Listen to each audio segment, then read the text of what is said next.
Monsieur le Président, Madame la Ministre, mes chers collègues, avant toute chose et comme tous les collègues qui se succèdent à cette tribune, cet après-midi, je tiens à saluer le travail exceptionnel qui a été effectué par notre délégation aux droits des femmes, en particulier par nos collègues la présidente Annick Billon et nos collègues Alexandra Borchio-Fontimp, Laurence Cohen et Laurence Rossignol, auteurs du rapport d'information Porno, l'enfer du décor, dont émane la présente proposition de résolution.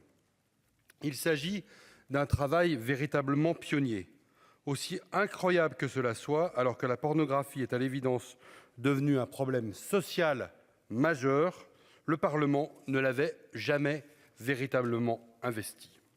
Avec ce rapport d'information et cette proposition de résolution, la représentation nationale ouvre enfin les yeux, il était temps, contre les préjugés les plus communément répandus. C'est évidemment tout à l'honneur de notre Haute Assemblée d'avoir porté cette prise de conscience. Je tiens donc à affirmer sans ambiguïté que je soutiens sans réserve chacun des considérants de cette proposition de résolution dont je suis moi-même co-signataire. La question qui est devant nous est importante, Madame la Ministre. Après la publication du rapport, l'adoption, je l'imagine tout à l'heure, de cette résolution, tout cela nous entraînera, Madame la Ministre, sans doute vers un texte de loi et posera nécessairement la question de l'adoption de mesures pragmatiques pour être efficaces. L'interdiction pure et simple de la pornographie est un chemin que certains de nos collègues nous proposeront peut-être d'emprunter. Sans préempter sur ce débat, je crois pouvoir affirmer que la prohibition pourrait générer immédiatement la bascule de la pornographie dans la contrebande et la mafia, qui sont des mots encore pires que ceux que nous connaissons déjà aujourd'hui et qui ont été longuement évoqués. Existe-t-il une pornographie éthique? Existe-t-il une pornographie morale? Est-ce notre rôle d'y répondre? Dans les débats à venir, je serai de ceux qui défendront un encadrement strict.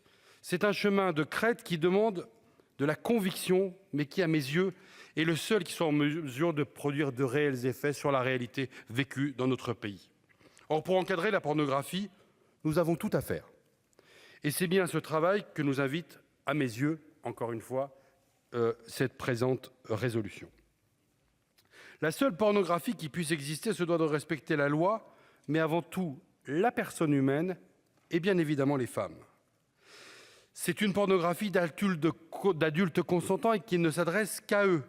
Aucune tolérance pour les viols, ce sont des crimes. Aucune tolérance pour les abus de faiblesse, ni la prostitution, et encore moins le proxénétisme. C'est d'ailleurs ce que considère la Cour de cassation qui, dans sa décision du 18 mai 2022, a refusé d'étendre la définition jurisprudentielle de la notion de prostitution à l'activité dite de camming, constituant à proposer, moyennant rémunération, une diffusion d'images ou de vidéos à contenu sexuel.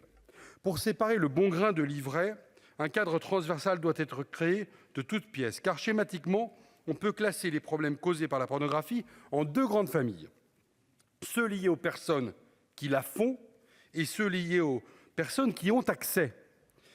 La protection des premières, c'est-à-dire principalement des actrices, pose la question des conditions de travail, ça a été évoqué par plusieurs collègues, et des conditions de tournage dans la production de tous ces contenus pornographiques. C'est la seule solution pour prévenir les crimes, tels que ceux qui ont récemment défrayé la chronique et qui sont d'ailleurs devant des juridictions de notre pays. Ce sont même ces crimes qui sont à l'origine de notre prise de conscience collective. Quant à l'énorme problème de l'accès de nos enfants et de nos adolescents, il soulève l'impérieuse nécessité que les plateformes soient contraintes à vérifier l'âge.